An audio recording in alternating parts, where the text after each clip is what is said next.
我从未想过丧尸会爆发，昔日的同学也变成了嗜血的丧尸，我该怎么才能生存下去？啊，糟了！猛地起床，看了眼手机上的时间，11点07分。糟了！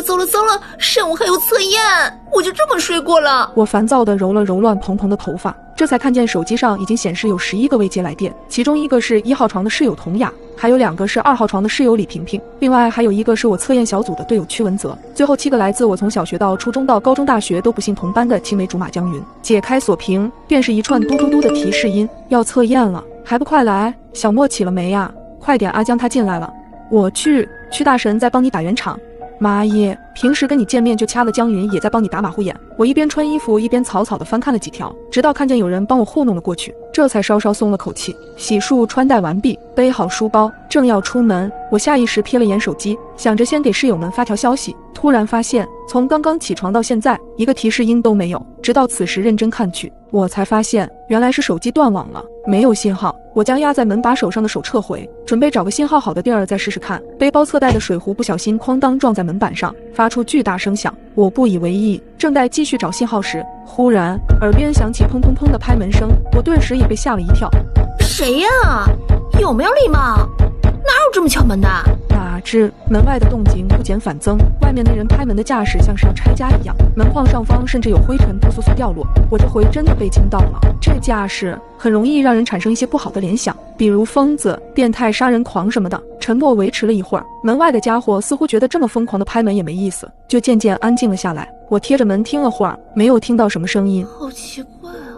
我正犹豫要不要开门瞅瞅，一声响彻云霄的惨叫从宿舍外传来。我立刻跑到阳台向下望去，只见一个全身是血的女生正疯狂地奔跑着，而她的身后则跟着一群极其诡异的人。看着眼前的一幕，我当即就愣住了，同时心里也泛起了嘀咕，这是什么情况？难道是学校的话剧社正在排练吗？不过这未免也太真实了吧。就在我愣神的片刻，楼下的女生不知被什么东西绊了一下，直接一个踉跄跌倒在地上。不知什么原因，女生看着追上来的人群，却怎么也站不起来，只能满脸惊恐又绝望地朝着人群大声吼道：别过来！你们别过来！救命！救命！又是一声凄厉的惨叫，接着我便看到了此生都难以忘怀的一幕。刚才那个孤立无援的女生，此刻已经被黑压压的人群淹没。女生的惨叫并没有持续太久，很快人群就散开了。再看刚才那个女生，摇摇晃晃地站起来，像是完全失去了正常人该有的反应，眼神空洞而又木讷。眼前发生的一切让我始料未及，我抿了抿唇，决定出去看看到底是什么情况。难不成真是小说末日照进现实？这么离谱的剧情，我一个唯物主义的新时代大学生怎么能信？而且我向来也不是被动等待的类型。再说，我确实肚子饿了，若是因为莫须有的猜测自己吓自己，吓得连饭都不敢出去吃，被室友知道了，得被嘲笑大半年。我背上书包，想了想，还是将不锈钢水杯握在手心。虽然已经决定行动，但刚刚的一连串古怪动静，多多少少还是让我尤为谨慎。我无声地接近门板，小心地开门，慢慢拉开一条手指粗细的缝。从这条缝望去，大约30度左右的范围内没有任何异样。我渐渐将这条缝扩大，直到能将自己的头整个探出去。这一瞬间，似乎外面有风通过窗户刮入走廊，刺鼻的血腥味扑面而来。突然，一双猩红的眼睛正与我四目相对。刹那间，我只感觉自己的心脏停止了跳动，对方没有给我任何反应的时间，猛地扑向我。我忍着令人作呕的血腥味，立刻缩回了脑袋，迅速关上了门。什么鬼？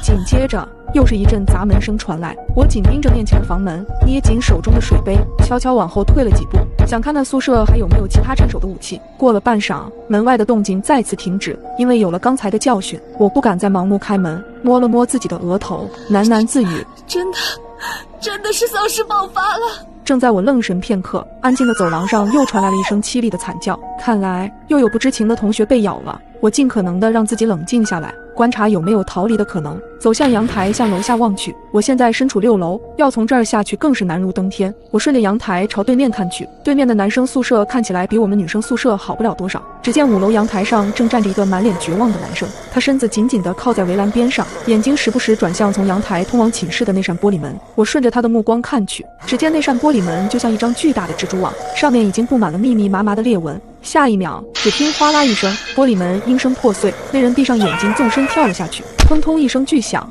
看着眼前惨不忍睹的画面，我不禁屏住了呼吸。本以为事情已经结束，可没想到，就在男生跳下楼后，他身后的丧尸也跟着他一起坠落。只见那3个丧尸摔下楼后，就像感觉不到疼痛一般，挣扎扭曲着重新站起来，然后跌跌撞撞朝着已经死去的男生扑去。不出意外的，那个被啃食的男生没过多久就重新站了起来，而后也加入了丧尸大军。我悠悠叹了口气，缓了一会儿之后，肚子却不合时宜的咕咕叫了起来。转身回到宿舍里，想找一些能果腹的东西，毕竟末日之下，保持体力也是很重要的。我自己是不爱买零食，童雅平时为了保持身材也不吃零食，只有平平总爱在半夜悄咪咪的偷吃。想了想，我直接打开了平平的衣柜，发现下方抽屉都是零食。平平，你真是个好人。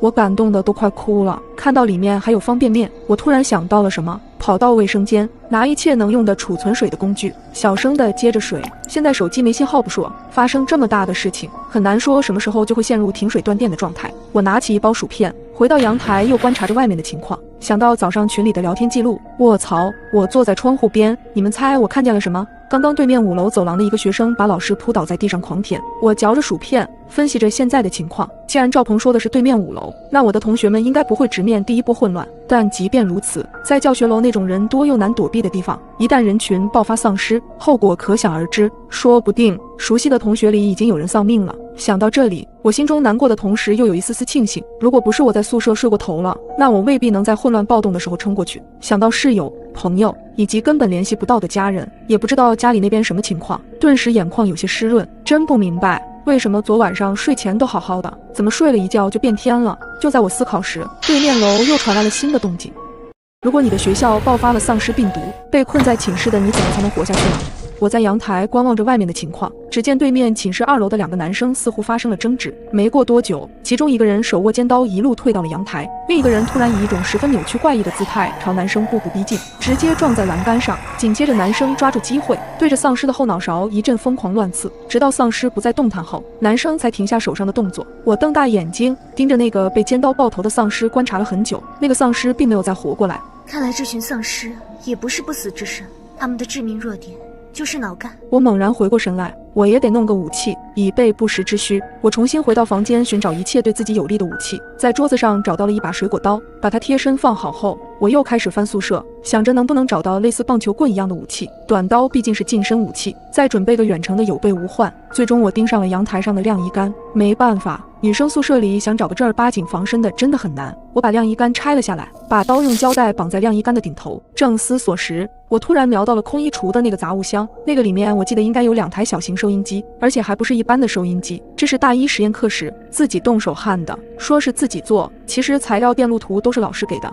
大家只需要照着电路图制作就行了。到最后课程结束时，可以说是人手一个成品。手机没信号，收音机也不会有吧？我有几分迟疑，但手还是老实支起天线调着频，收音机里很快发出沙哑的噪音。我慢慢转动着调频按钮，基本都是雪花一样的噪音。唉，果然。正准备放弃，又不死心的调了最后一下，忽然在一片噪音中捕捉到了一丝人声。我惊喜的眨了眨眼，迅速调回去，只听收音机里传来一道断断续续、需要艰难才能辨别的声音，随后就是大片哗啦啦的杂音，无论我再如何仔细去听，都没有任何声音。我叹了口气，但想想能接收到消息就是好事，万一之后可以再试试呢。我把收音机放在了桌上，就这样，我就在宿舍苟了3天。中途我不是在调收音机，就是在阳台观察外面的情况，也试着悄悄打开过门看看走廊，毕竟我不可能一直待在宿舍里，丧尸可能越来越多，坐等极其容易被困死。我得回家找我爸妈，不能再等下去了。我捏紧拳头，妈妈因为之前疫情本身就有囤货的习惯，家里的菜够他们吃1个月都不为过，但就怕他们联系不上我，想要来找我而遇上更多危险。突然收音机里又传来一道断断续续的声音，风暴影响，信号病毒，紧急避难，避难所麻行。我喃喃自语，麻行？难道是麻行区？之所以能猜到，还得益于我对这个地方特别熟悉，那是一个人迹罕至的富人别墅区，我每周做家教的那栋别墅就在那里，只是没想到会成为紧急避难所。真的假的？我抱着迟疑的心态收起收音机。算了，管它真假，反正要回家，我也会路过这个地方。收拾好所有的东西之后，静静等到了晚上。我拿起一个卷纸筒，听着外面的动静，在确认门外很安静后，缓缓拉开门缝。这几天，我察觉到这些丧尸在夜间的视力会很大幅度下降，估计比瞎子好不了多少。只要不发出声音，他们应该就不会察觉到我的存在。我小心翼翼地打开房门，探出头去。过道里漆黑一片，我贴着墙壁，一颗心提到了嗓子眼。此刻，我正与丧尸同处在一个走廊里。只要稍有不慎，就会被咬得体无完肤。我并没有摸黑走太久，毕竟撞上丧尸的概率太大。于是我从口袋拿出了水杯的金属盖，轻吸一口气，使出最大的力气，将它往最左边的楼道那里狠狠一扔。哐当哐当的声音响彻楼道，左边的声控灯如约亮起。我紧紧贴着墙面，走廊里的丧尸瞬间暴动，朝着那边跑去。我望着那群丧尸，惊出了一身冷汗。趁着这个间隙，我赶紧下了楼，如法炮制。还好我准备的道具够多，在每层楼都用同样的方法吸引丧尸，一路竟然畅通无阻的来到了1楼门禁。我摸出校园卡，正想刷卡出门，突然意识到这样不行，因为每次刷卡通过门禁都会有很大的声音，这样很容易把丧尸吸引过来。还好门禁不算太高，我便想着无声无息地翻过去。然而就在我正要翻过去时，突然感觉脖梗后一阵战栗，有什么东西正向我扑来，是宿管阿姨。刚刚吸引丧尸时，她在门卫室里没来得及出来，太近了，来不及多想，我直接一个反身，顺势将晾衣杆往前一捅，但我的力道可能不够，眼看着他又一次朝我扑来。在我慌乱思索下一步该怎么办时，一道风声忽地从耳畔迅速掠过，有什么东西重重击打在了他脑袋上。莫小，你愣着干什么？低沉的声音响在耳畔，十分熟悉。一只手臂用力将我带出门禁，只是刚刚宿管阿姨那一摔，使得对方动怒吼了起来。此处楼道间的灯瞬间大亮，我也看清了男人的脸，是江云。不好，快跑！他拉着我的手往外直奔而去。奔跑中，我又隐约听到身后似有一道短促的尖叫，好像有什么人也在紧紧跟在我们身后。回头望了眼，果然见一个女生也背着包从地洞慌慌张张跑出来。那女生竟然穿了双高筒皮靴，跑动起来在原本寂静的夜里便显得格外清脆，立马吸引了比我预料中更多的丧尸围拢过来。你忍什么？救不了，丧尸太多了，如果救他，我没把握我们会活着。江云拽着我边跑边凝眉问道，他原是计划趁丧尸群夜盲状态时，采用尽量不惊动对方的策略找到我，可没想到闹出这么大动静。走吧，我们抄小道去体育馆。我跟江云从会玩泥巴开始就认识，这么多年，不说别的关系，但默契这一项还是有的。他似乎计划过路线，七拐八拐地带我跑到了体育馆门口，中途也没有引起动静，体育馆的窗户都被遮挡住了。江云用3长1短的节奏敲了敲门，门很快打开，我们进去后，门又很快关上合拢。这时室内的灯刷的一下亮起，我这才看清场内站了不少人，还有许多熟悉的面孔。是小莫！天哪，云哥竟然真的把小莫从宿舍带回来了！云哥牛逼！赵鹏惊叫道。小莫！萍萍抱住我哇哇哇的哭，我还以为再也见不到你了。萍萍别哭了，我这不是好好的吗？3天了，终于见到活生生的室友，我眼眶也微红，摸了摸他的脑袋。好了，别哭了，让小莫好好休息一下。这几天他都一个人，肯定也没睡好觉。童雅拍了拍萍萍，这位同学是？聚拢过来的人群里，有人发问，我望了过去，发现是江青老师。当天发生意外时，大家就是在上他的魔电实验课。江青50多岁，身形高瘦，戴着一副黑框眼镜，法令纹很重，是我们麻吉大学校园论坛上远近闻名的冷面魔王，手下挂过的学生无数。我一见他，本能地站得规矩了些，哪知对方却微微一笑，轻声道：平安就好。我愣了愣，大魔王转性了，瞥向李萍萍。萍萍看了眼老师，小声耳语道：阿江虽然考试上对咱们严苛了些，但人还是很好的。我望了一圈，班上原本30多个同学，到这里的竟然只剩12、13个了。别想太多，先休息一下吧。耳边传来江云的声音，他回到体育馆后，一直紧绷的身体放松不少，只有右手边放置的棒球棍一直紧紧攥在掌心。我正想开口说话，忽然只听啪嗒几声，体育馆另外几处阴影地方的灯光接二连三亮起，大门缓缓地打开，我们小心翼翼地走了出来。这边好像是往学校后门去的小路吧？江云指了指左侧那条路。对，以前咱们逃课就走的这条路。赵鹏着急应和道：走那边，出门后不远就是小吃街了。江云皱了皱眉，大家跟紧了，注意安全。我们蹑手蹑脚地往前走去，突然有2只丧尸冒了出来，我心里惊叫不好。江云皱眉，举起手上的武器，前面再拐个弯，一直往前走就到学校后门了，你带着他们先走，我来断后。说完，他就走到了人群的最后。屈文泽也留了下来，看着后路口堵着的丧尸，再看看其他几个同学害怕的神情，我几乎没有犹豫，因为我知道以他俩的能力肯定可以应付，便迅速领着其他人往学校后门走去。停下！快到门口的时候，我突然打个手势，示意所有人停下。大门是锁着的，但我远远地看到有个人影在门卫室里晃悠。仔细一看，那人手里好像还拿着铁铲。肯定是门卫，我去看看，我跟那大爷说。说着，鲁达率先摸了过去。我们藏在暗处，静静地等待着。大爷，大爷！我听到鲁达喊了他2声，可大爷没有反应。于是鲁达又去拍他肩膀，大爷这才停下蹒跚的脚步。突然，他转过身，歪的脖子张开了血盆大口，看得我一阵心惊。糟了！他被感染了。鲁达慌忙后退躲了过去，我趁机冲上去，用武器抵制住他，以防他咬到鲁达。鲁达直接夺走了他手上的铁铲，并将他扑倒，然后死死地压在身下，伸手去摸他裤兜里的钥匙。我似乎看到鲁达脸上露出了奇怪的表情，身体也在微微颤抖。然后我隐约听到大爷含糊不清的声音：孩子们，动手吧，打死我，快打死我！已经被感染的大爷居然还残留着一丝意识。大爷，我听到了鲁达有些颤抖的声音，他不忍心下手，可我心里也知道，这种时候不能手软。即使现在他有意识，但他已经感染了。于是我拿着手里的武器给了大爷最后一击。我们用从大爷身上找到的钥匙，成功打开了学校的后门。与此同时，黑暗中到处都是丧尸的吼叫声。就在我们反身想要关闭大门的时候，在黑暗中看到了2个人影，将青按住要锁门的赵鹏。等等，是江云他们，快呀，快呀！你们再快点！我们无比焦急，尾随着他们而来的还有黑暗中的丧尸。就在2人踏出校门的那一刻，我们立即将铁门重新关闭，即使耳边还会不断传来僵尸的低吼声，但我们知道这道铁门让我们获得了短暂的安宁。怎么样？你们都没受伤吧？没有。在确认全员都没有受伤之后，我们开始向超市进发。我们一行人借助月光在小吃街穿行，一边观察一边前进。没费多少功夫，我们便来到了目的地，一家看上去很有年头的超市。这门怎么是锁的？赵鹏走上前去，壮着胆子推了推门，发现上面挂了锁。我记得丧尸不是从前几天中午就开始了吗？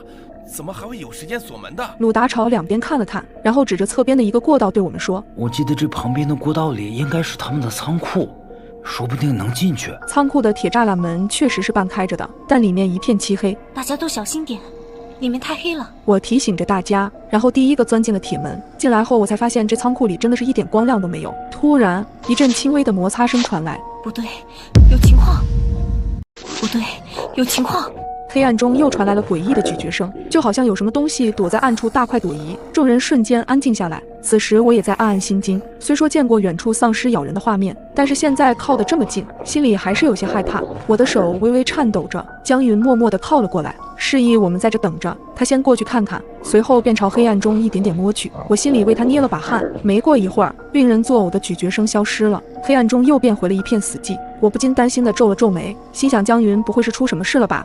就在我即将迈开步子的时候，屈文泽轻轻地抓住我的胳膊，冲我慢慢地摇着头。又等了一会儿，黑暗中传来了轻微的脚步声，一个人影缓缓走近。我们都捏紧了手中的武器，只见江云皱着眉走了出来。怎么回事？你们都注意点四周。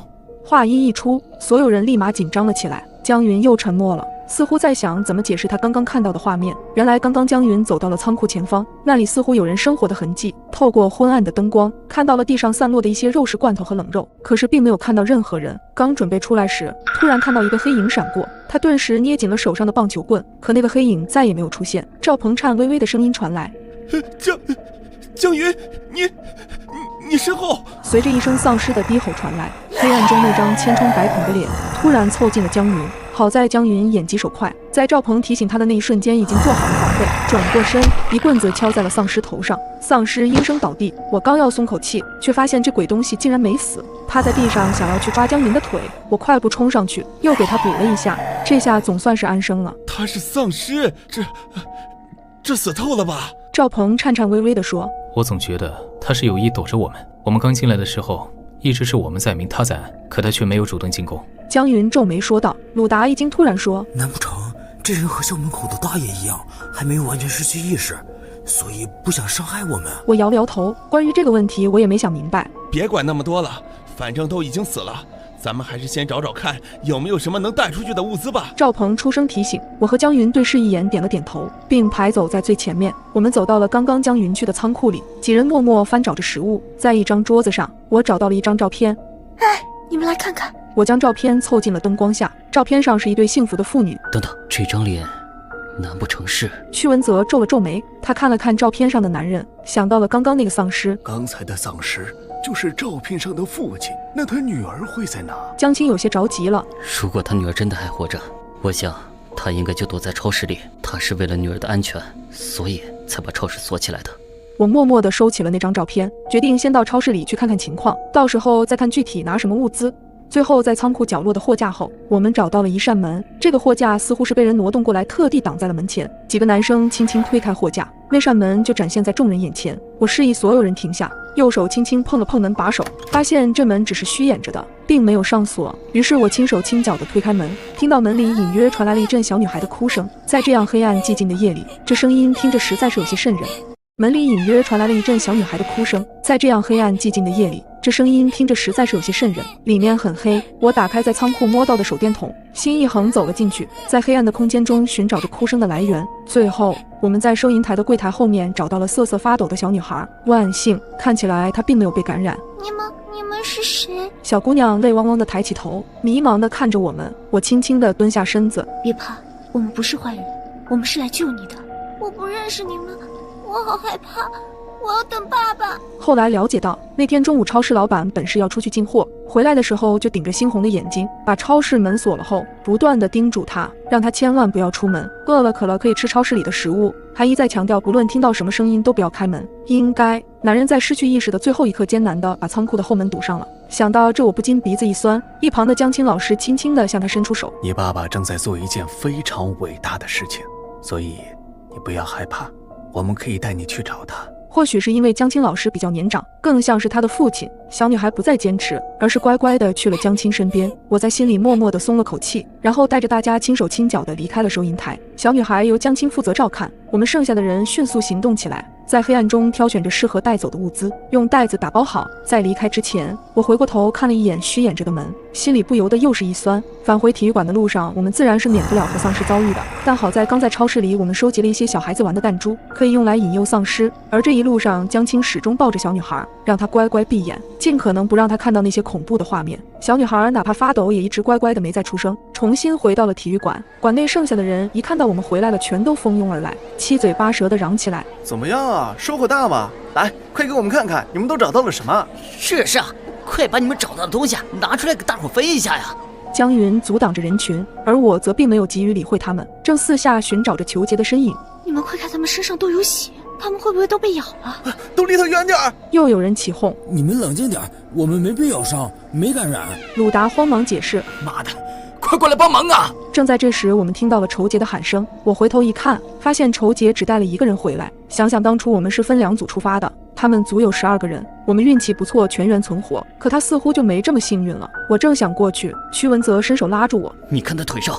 这时我才注意到裘杰搀扶着的那个人腿上正绑着绷带，绷带已经被染红了，正在往外渗血。我靠，他是不是被咬了？是啊，受伤了就别带进来了，免得害人害己。滚出去！和刚才同样的声讨再一次响起。你们这些混蛋都给我闭嘴！他没有被咬伤，只是回来的时候不小心摔倒了。老子带人出去拼命，你们就这种态度吗？仇杰不乐意了，对于外出这件事，他本来就不情愿，如今又眼睁睁看着带出去的兄弟死的死，伤的伤，心里也不是滋味。行了，都别说了。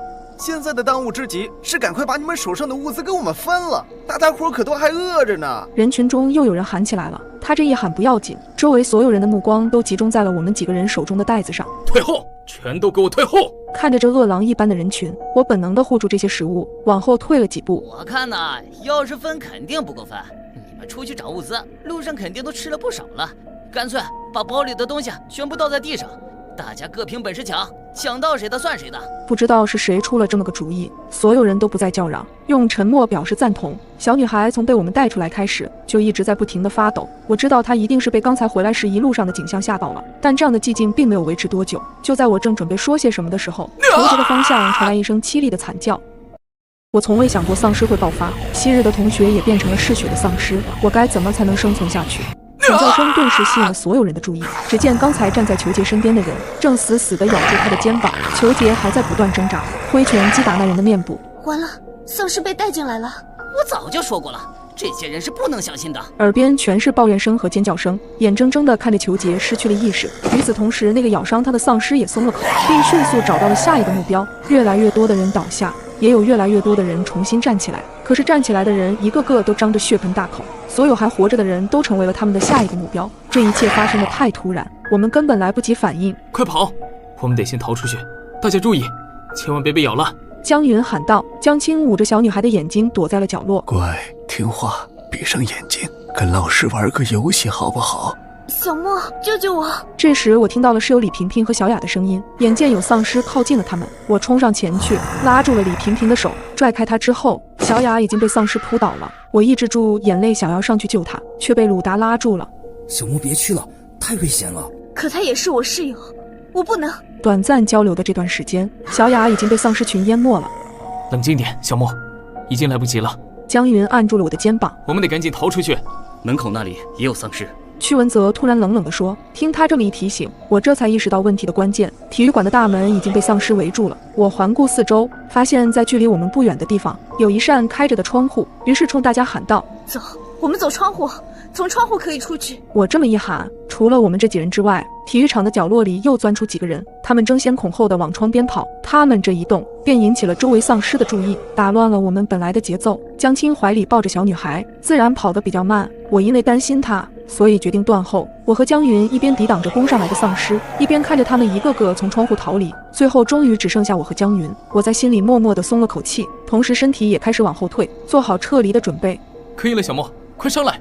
江云冲我喊道。我慢慢地向窗边靠，就在我两只手终于攀上窗沿时，突然感觉脚下一凉，我的脚被一只没有温度的手抓住了，伴随着一声低吼，那只手的力道突然加大，我被他拽得失去了平衡，失足摔了下去。就在这时，江云抓住了我的手，抓紧了，我拉你上来。我抓住了江云的手，脚下用力一踹，挣脱了那只冰凉的魔爪。当我终于爬上窗户，这才发现刚才抓住我的人是已经变成了丧尸的室友小雅，被他紧紧抓住的脚踝还在隐隐作痛，但看着他现在的样子，我的心里更加难受。好了，小莫，我们快走吧。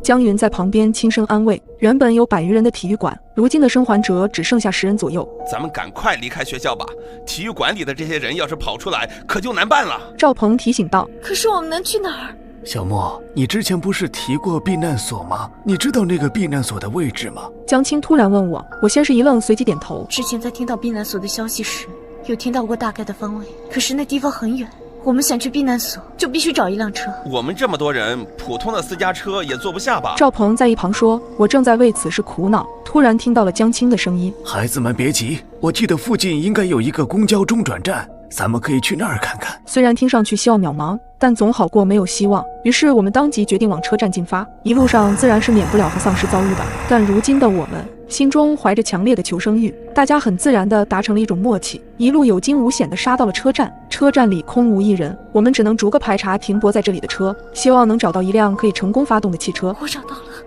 我找到了！就在大家分头寻找时，李萍萍突然跑过来小声说了一句，一行人都聚拢过去。李萍萍指着一辆外表沾了血迹的公交车说道：你们看，那上面还有人。我打了个手势，示意众人安静后，我和江云上了车。公交车的驾驶座上确实趴着个人，此时他的身体还在微微抽搐，身上还系着安全带。我想他大概是已经变成丧尸了。果然，我刚一靠近，他便突然扭过头来，不由分说的便要袭击我。还好我早有防备，握紧手中的武器，冲着他的脑袋就来了一下。好了，安全了，大家都上来吧。车钥匙在车上插着呢，这辆车应该能用。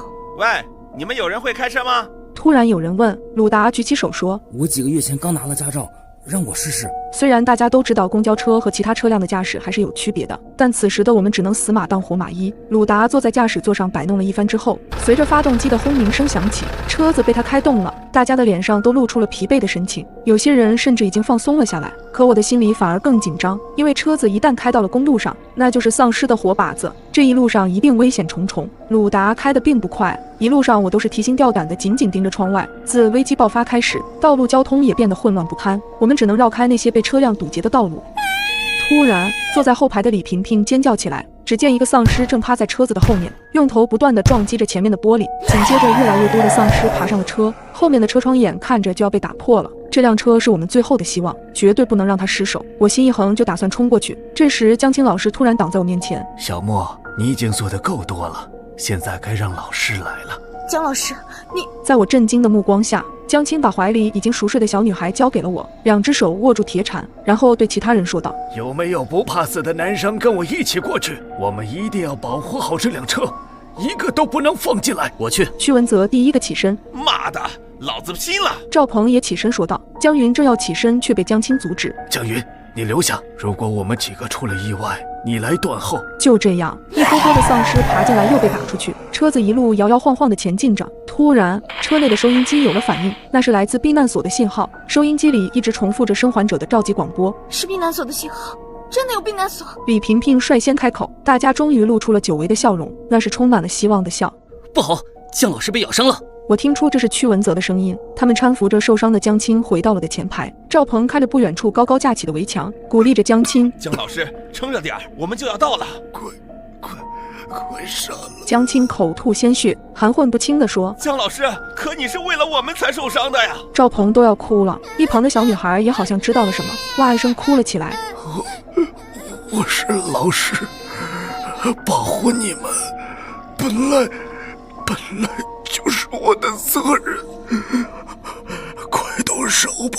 我看到了江青脸上露出了我从未见过的痛苦神情，很显然他正在与病毒做着最后的抗争。大家面面相觑，都不忍心动手。只见江老师用自己最后的意识打开了车窗，纵身翻了下去。强忍坚强的我再也忍不住放声哭了起来。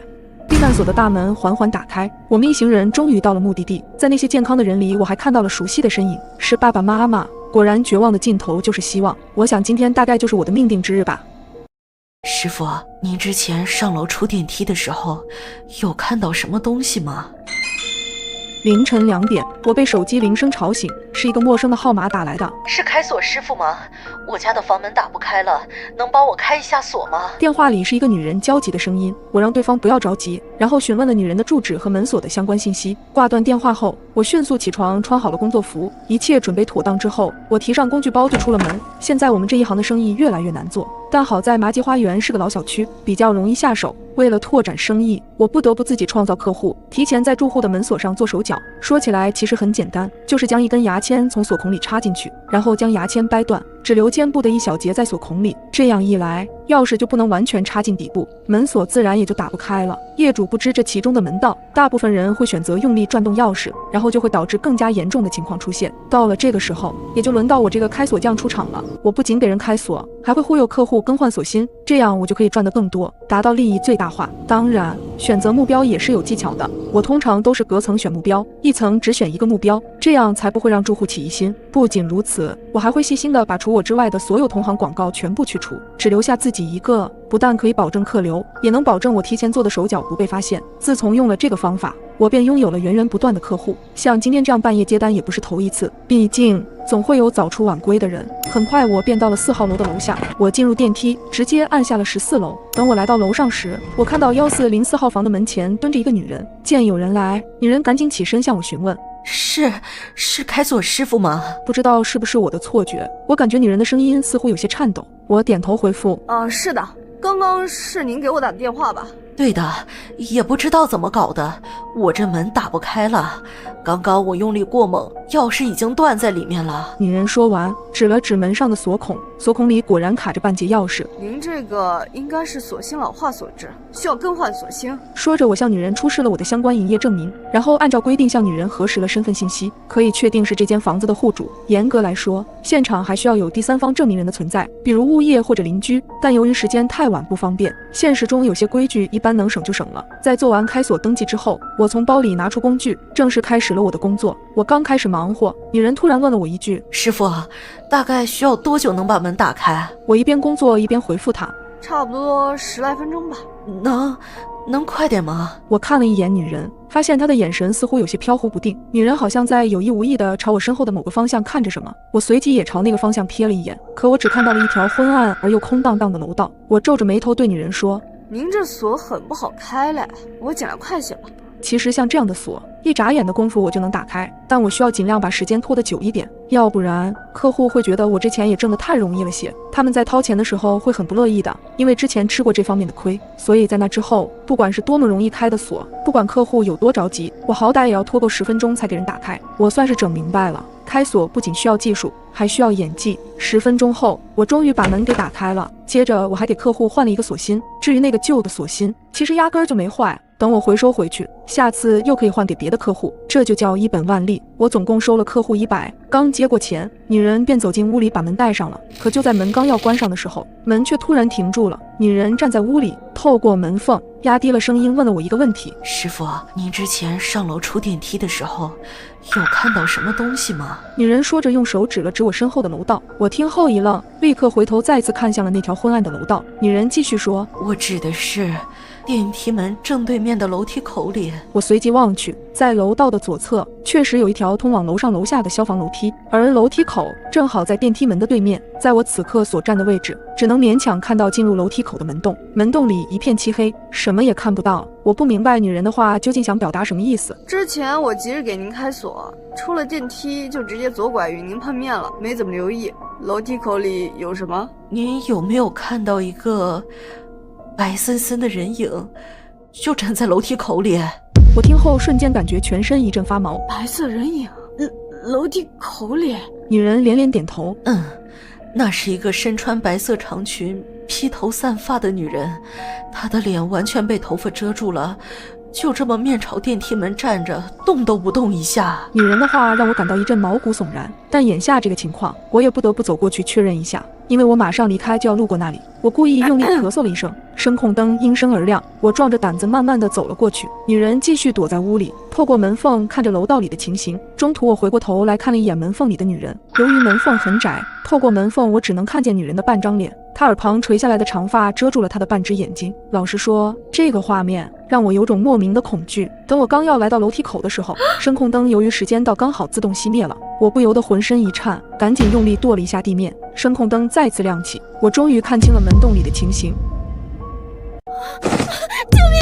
救命！我赶紧用力跺了一下地面，声控灯再次亮起，我终于看清了门洞里的情形。门洞里就是一条通往楼上楼下的消防楼梯，根本什么人都没有。突然，身后传来一阵嘈杂的响动，紧接着咔嚓一声，我回头一看，女人已经将房门关上了。我长吁了一口气，看来是虚惊一场，定了定神，准备收拾家伙赶紧走人。可就在这时，我忽然发现更换了锁芯后的新钥匙还没来得及交给1404号房的客户，真是被刚才的事给整迷糊了。我赶紧敲响了那女人的房门，可一连敲了好几下都没有任何的回应。我有些纳闷儿，那女人才刚关上门，她不可能没听到敲门声的。回想起之前女人的异常反应，她或许真的是被吓着了。我甚至可以想象，屋里的女人此刻可能就站在门前，透过猫眼看着我。我只好一边敲门一边解释，只是想把新钥匙交给她。可屋内依旧没有任何回应。见敲门无果，我只好又掏出手机给女人打电话。我从通话记录里找到了女人的电话号码，电话刚拨通，我就听到了对方的手机铃声。可让我怎么也没想到的是，手机铃声并非来自屋里，而是来自我的身后。我立刻回头，发现手机铃声正是从楼梯口的那个门洞里传来的。这怎么可能？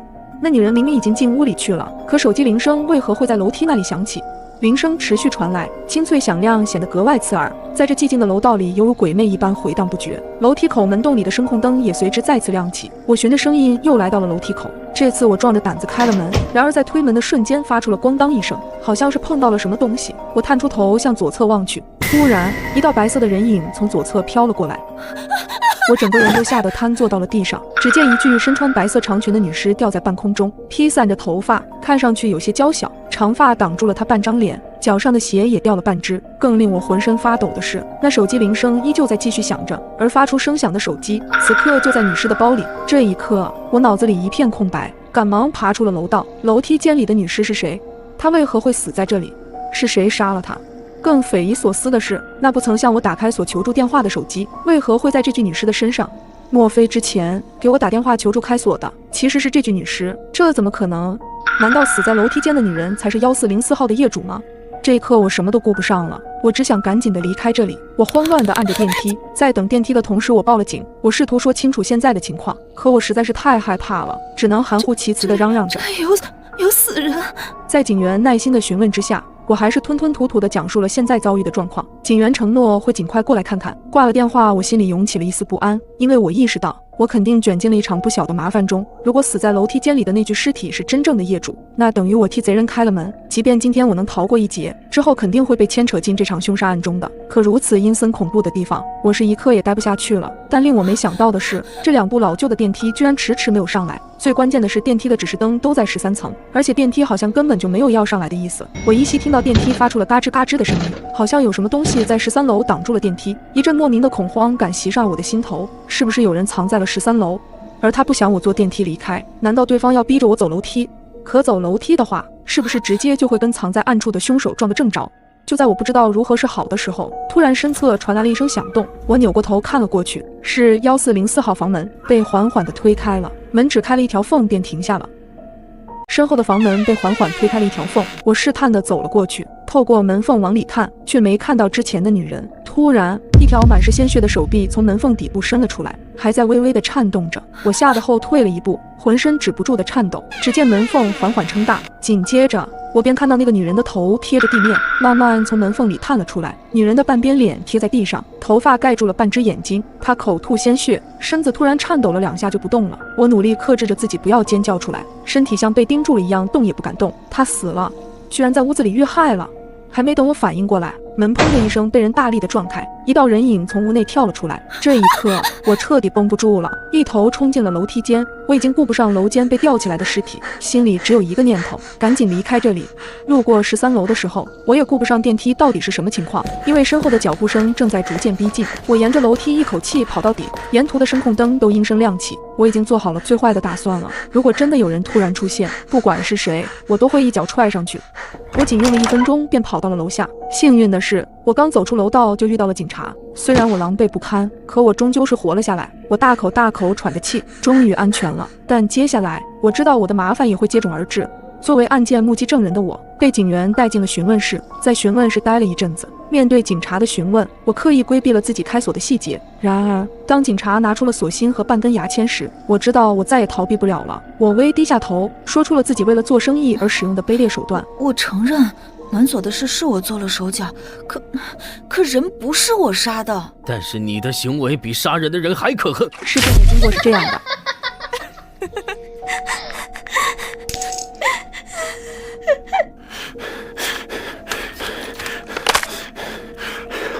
哎呀，师傅，大概需要多久能把门打开？差不多10来分钟吧。能快一点吗？哎，您这锁很不好开。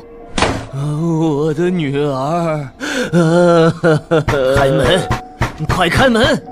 就是你女儿把我孩子害死的，你害了我女儿，是你害了她。警察，你们快把她带走吧！就是这个人老来骚扰我们母女。你害了我女儿，是你害了她。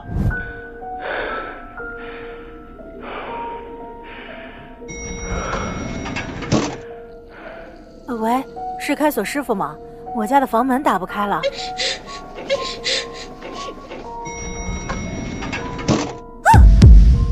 喂，物业吗？帮我找个开锁师傅，我家门又坏了。刚刚是您给我打的电话吧？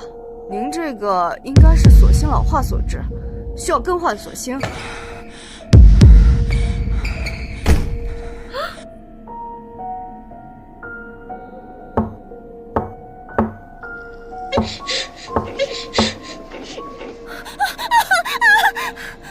吊死在楼道里的人，就是当时参与霸凌的主犯，也就是1404业主的女儿。真没想到，就因为我那看似微小的坏心眼，却毁掉了一个父亲的一生，也差点让自己丢了命。